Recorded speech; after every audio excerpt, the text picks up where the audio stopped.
రెక్కలొచ్చి గువ్వలు ఎగిరి వెళ్ళిపోయినా గూటి గుండెలో ఇలా ఈటెగుచ్చి వెళ్ళవే.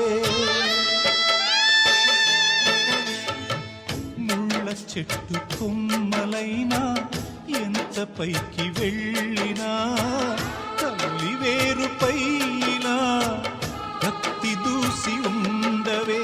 మీరే తన లోకమని బతికిన సోదరుని సాలే ఇక వెళ్ళమని తరిమిన మిమ్ముగని